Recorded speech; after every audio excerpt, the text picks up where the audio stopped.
میری طرف سے آپ سب کو سلام. دوسرے کلمے کی تلاوت کروں گا. مقدس لوکا سورۃ الانجیل اس کا 43. اس نے اس سے کہا کہ تو آج ہی میرے ساتھ فردوس میں ہوگا.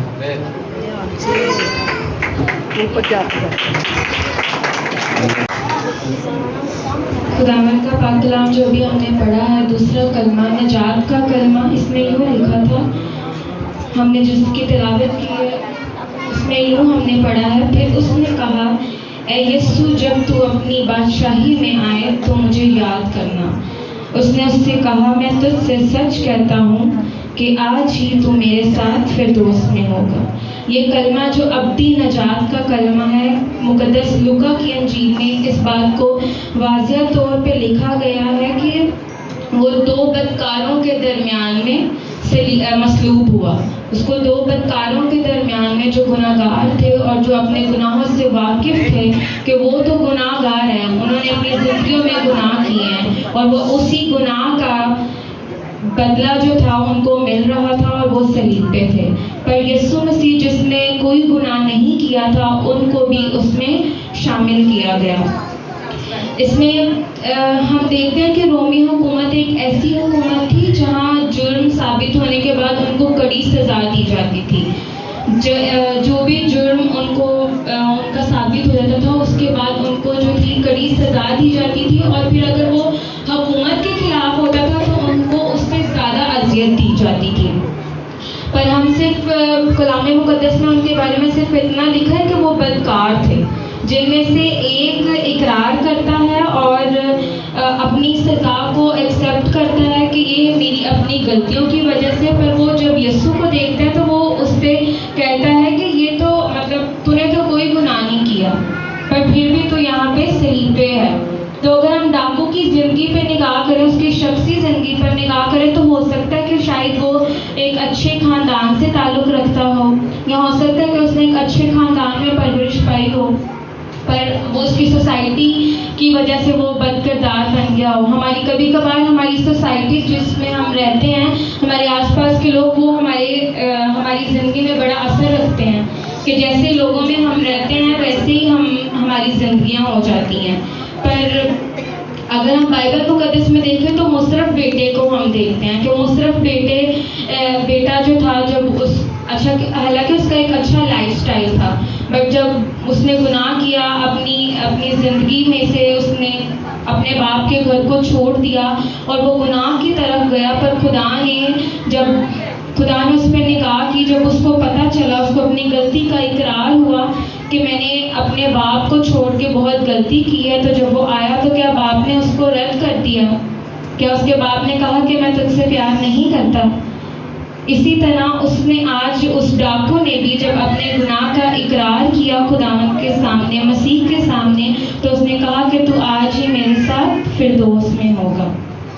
ڈاکو کا اقرار جو تھا وہ اس مصرف بیٹے کی طرح تھا کہ وہ جب اس نے اپنے گناہ سے اقرار کیا، اور دونوں ڈاکوؤں میں اگر ہم دیکھیں تو فرق تھا. ایک جو تھا وہ اس کو تانا دے رہا تھا کہ اپنے گناہ کو اس نے یاد نہیں کیا، بلکہ وہ بچنے بچانے کی بات کر رہا تھا. پر دوسرا جو شخص جو خدا کی بادشاہی کو، نجات کو اپنے زندگی میں لے چکا تھا کہ شاید یہ انسان جو ہے یہ بے گناہ ہے، پھر بھی یہ اس کو سزا یہ مل رہی ہے، تو خدا نے اور اس نے اپنی زندگی میں دیکھا کہ وہ گناہ گار ہے اور وہ اس چیز کا حقدار تھا. پر جب اس نے توبہ کا وہ متلاشی بنا تو وہ فردوس کے انعام کو اس نے حاصل کیا. کلام مقدس میں لکھا ہے، کیونکہ تم ایمان کے وسیلہ سے فضل ہی سے تم کو ایمان کے وسیلہ سے فضل ہی سے نجات ملی ہے، اور یہ تمہاری طرف سے نہیں، خدا کی بخششیں ہیں، اور نہ اعمال کے سبب سے کہ کوئی فخر کرے. ہم اپنے گناہوں، بدیوں اور کمزوریوں کا خداوند کے سامنے اقرار کر سکتے ہیں اور معافی کی درخواست کر سکتے ہیں. صرف درخواست اور پچھتاوے سے معافی نہیں ملتی، بلکہ خداوند کی حضوری اور روح القدس کی معموری بھی حاصل ہو جاتی ہے.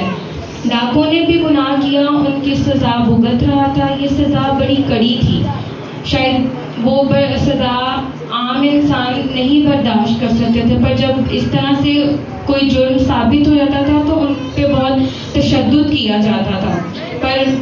لیکن جب اس نے اپنے گناہوں کا اقرار کر لیا اور خداوند کے سامنے اس چیز کو مانا تو اس کی درخواست کی کہ جب تو اپنی بادشاہی میں جائے تو مجھے یاد کرنا، تو یہ اس گناہ گار کے لیے نجات کا در نجات کھلنے کا باعث بن گیا کہ اس کے ایک اقرار کرنے سے اس کے لیے نجات کے جو تھے وہ دروازے کھل گئے. نجات کے لیے ابھی ہم نے پہلا کلمہ سنا ہے توبہ کا کلمہ. اس میں نجات کے لیے جو ہے توبہ بہت ضروری ہے. اگر ہم اپنی زندگیوں میں پہلے توبہ کریں گے تو پھر ہی ہم اس نیکسٹ اسٹیپ کی طرف، نجات کی طرف بڑھ سکتے ہیں. نجات انسان کے لیے ایک بہت ضروری چیز ہے. ڈاکو کے تمام الفاظ اس کی جو ہے ماضی سے منسلک ہیں کہ وہ بار بار اس چیز کو کہہ رہا ہے کہ وہ اس بات کو جانتا ہے کہ ہماری سزا واجب ہے، لیکن وہ مبارک سوچ رکھتا ہے. اگرچہ اس کا ماضی بگڑ گیا ہے، وہ گناہ کے بھنور میں پھنس کر زندگی گزار رہا تھا، مگر اب جب کہ توبہ کے دروازے پر کھڑا ہے تو اس کی زندگی کی تاریکی کو جان گیا ہے. تو توبہ کرنا، گناہ کا اظہار اور اقرار ایک گناہ گار کی ضرورت ہے. اگر ہم گناہ گار کی لائف کو دیکھیں تو اس کی لائف میں 3 سٹیجز آتی ہیں، جس میں اس کو پہلے احساس ہوتا ہے کہ میں نے کیا گناہ کیا ہے. کبھی کبھار ہم اپنی زندگی میں گناہ کرتے ہیں تو ہماری زندگی میں ریئلائز ہوتا ہے کہ ہم سے یہ غلطی ہو گئی ہے.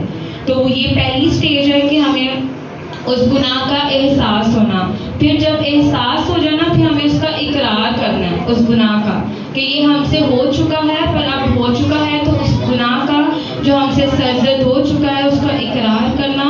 اور لاسٹ اسٹیپ اس میں یہ آتا ہے کہ اس گناہ کو ترک کرنا. کہ ہماری زندگی میں جب ہم کوئی گناہ کرتے ہیں تو اس میں 3 چیزوں سے ہم گزرتے ہیں. جب انسان گناہ سے واقف ہو جاتا ہے تو توبہ کا احساس اسے خدا کے قدموں میں لے جاتا ہے. عزیزو، گناہ کی مزدوری جو ہے وہ موت ہے، مگر اصلی موت اور گناہ سے چھٹکارا حاصل کرنے کے لیے ہمیں توبہ کی طرف راغب ہونا ضروری ہے. اگر ہم پولوس کی زندگی میں دیکھیں تو مسیح کے بعد جب وہ پہلے گناہ گار تھا، پر جب مسیح کے جانے کے بعد اس نے اپنی زندگی میں توبہ کی، اس نے اپنے گناہوں کا اقرار کیا، تو خداوند نے اس کو ساؤل سے پولوس بنا دیا. کہ صرف ایک پروسیس کی وجہ سے کہ اس نے اپنی غلطی کا اقرار کیا، اس نے خدا سے معافی مانگی، تو خدا نے اس کو اپنا، مطلب اگر ہم بائبل میں دیکھیں تو آج وہی پولوس مسیح خداوند کی ذات کے بعد دوسری نمبر کی شخصیت ہے. اس کی زندگی کی تبدیلی جو تھی وہ ایک توبہ پر مبنی ہے کہ شاید اگر آج وہ توبہ نہ کرتا تو کیا وہ پولوس بنتا؟ کیا خدا اس کی زندگی سے کام لیتا؟ اسی طرح ڈاکو نے اپنے گناہ کا اقرار کیا اور ابدی نجات کو حاصل کیا. ڈاکو کے الفاظ ثابت کرتے ہیں کہ مسیح خداوند ہی نجات ہے. مسیح خداوند نجات دینے پر قادر ہے. خداوند کا مقصد ہی تھا کہ وہ خون بہائے اور اپنی قربانی سے نجات مہیا کرے. ڈاکو کے الفاظ بالکل سادہ ہیں. اس نے کہا کہ جب تو اپنی بادشاہی میں آئے تو مجھے یاد کرنا. اگرچہ الفاظ سادہ ہیں مگر ان میں سے ایک بڑی امید کی جھلک پائی جاتی ہے. یہ پورا سین خدا کی محبت کی داستان کو بیان کرتا ہے کہ جو کھوئے ہوئے کو ڈھونڈنے آیا. اس کے کلام میں لکھا ہے جو کھوئے ہوئے انسانوں کہ میں کھوئے ہوئے کو ڈھونڈنے کے لیے آیا. کہ اس کے اسی وعدے کا وہ پورا کرتے ہوئے اس میں اس سین کو پورا جو بیان کیا گیا ہے جس کو ہم نے ابھی سنا ہے کہ وہ خدا کی محبت کو واضح کرتا ہے کہ جو کھوئے ہوئے انسانوں سے اس نے کی ہے. مسیح خداوند نے فرمایا میرے باپ کے گھر بہت سے مکان ہیں، قیامت اور زندگی میں ہوں. ابن آدم اس لیے آیا کہ وہ کھوئے ہوئے کو ڈھونڈے اور نجات دے. مسیح خداوند نے فرمایا کہ وہ قیامت ہے، وہ زندگی کی روٹی ہے، نور ہے، نجات ہے. اور اگر وہ دنیا کا نور ہے تو وہ آپ امیجن کریں کہ وہ صلیب پر ہے، وہ ایک مشکل میں سے گزر رہا ہے، پر پھر بھی جس مقصد کے لیے وہ اس دنیا میں آیا تھا اس نے اس مقصد کو یاد رکھا. اور اس نے اس کو کہا کہ اس نے اس کو کہا کہ موت کی تلخی میں سے گزر کر ایک ڈاکو کو جو تھی اس نے نجات بخشی. اور اس نے اس ٹائم کہا کہ شاید اس کے مطلب اس نے اس کو کہا کہ تو آج ہی میرے ساتھ فردوس میں ہوگا. شاید اس کے نجات جیسے انعام کو حاصل کرنے والوں میں سے وہ ایک پہلا شخص تھا. اگر ہم دیکھیں تو اس کے اس سین کے بعد کہ ڈاکو وہ ایک پہلا شخص تھا جس نے اسی ٹائم اس چیز کو حاصل کیا جس کے لیے آج ہم سب اس دوڑ میں شامل ہیں, کہ اس نے اسی ٹائم خدا کے سامنے اپنی غلطی کا یسوع کے سامنے اقرار کیا اور اس نے کہا کہ تو اپنی بادشاہی میں مجھے یاد کرنا. تو خدا نے اسی ٹائم کہا کہ تو آج ہی میرے ساتھ فردوس میں ہوگا. آج سلیب کے گرد جو لوگ موجود تھے وہ بڑی تعداد میں تھے, جس میں سے 2 گروہ تھے. ایک وہ تھے جو خدا پہ اس یسوع مسیح پہ اس ٹائم ہنس رہے تھے, اس کے اس سارے پروسیس میں اس پہ تانا کشی کر رہے تھے, اور ایک گروہ وہ تھا جو اس ٹائم اس کے لیے تڑپ رہا تھا. آج اسی طرح ہماری زندگیوں میں بھی, ہماری سراؤنڈنگ میں بھی ایسی ہے کہ بہت سے لوگ تو گناہ گار ہیں, بد کردار ہیں, پر نجات پانے والے تھوڑے ہیں. تو آئیں آج اپنی زندگیوں میں اس چیز کو ریئلائز کریں کہ خداوند نے ہمارے لیے نجات کا بندوبست کیا ہے. اس نے کہا ہے کہ میرے باپ کے گھر میں بہت سے مکان ہیں, اگر نہ ہوتے تو میں تجھ سے کہہ دیتا. تو اپنی زندگیوں پہ نگاہ کریں اور اس نجات کے راستے کو جو اس نے ہمارے لیے کھولا ہے اس کو ایکسیپٹ کریں اور اپنی زندگی میں لائیں. خداوند اس کلام کے وسیلہ سے ہم سبوں کو بڑی برکت